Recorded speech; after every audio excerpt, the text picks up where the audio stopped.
বাংলাদেশে রবীন্দ্রনাথের পৈতৃক ভিটেতে হামলার প্রতিবাদে আগরতলায় বিজেপির মিছিল।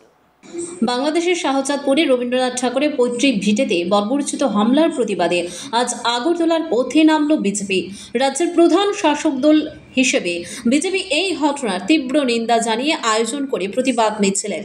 মিছিলটি ফায়ার ব্রিগেড চৌমুহনী থেকে শুরু হয়ে বর্ডার চেকপোস্ট সন্নিহিত এলাকায় গিয়ে শেষ হয়। মিছিলের নেতৃত্বে ছিলেন প্রাক্তন মন্ত্রী ও বিজেপির অন্যতম শীর্ষ নেতা ভগবান দাস।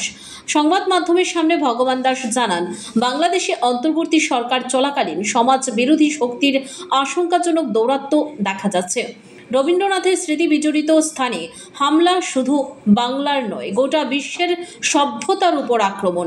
তিনি আরও জানান, আজকের প্রতিবাদ কর্মসূচি ছিল সূচনা মাত্র। আগামী 16 জুন রাজ্যের প্রতিটি বিধানসভা এলাকায় অনুরূপ প্রতিবাদ কর্মসূচি পালন করা হবে। রবীন্দ্রনাথের পৈতৃক বাড়িতে হামলার প্রতিবাদে আগরতলার বিজেপির কণ্ঠে প্রতিবাদের জোয়ার। নিশ্চয়ই জানেন যে বাংলাদেশে যে অন্তর্বর্তী সরকারটা লাগাতার বাংলাদেশে একটা অস্থির পরিস্থিতি তৈরি করেছে। সাম্প্রতিককালে আমরা দেখেছি এরা কাউকেই বাদ দেয়নি।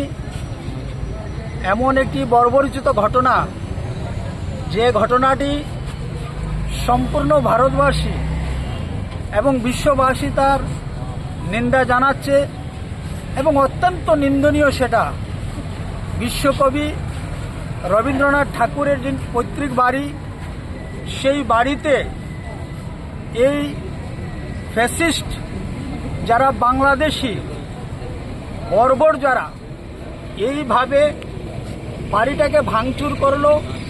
আমরা জানি রবীন্দ্রনাথ ঠাকুর শুধু বাঙালিদের এই আবেগ নন, রবীন্দ্রনাথ ঠাকুর ভারতবর্ষের তথা অখণ্ড ভারতবর্ষের যারা আমরা রয়েছি প্রত্যেকেরই আবেগের ব্যক্তি রয়েছেন।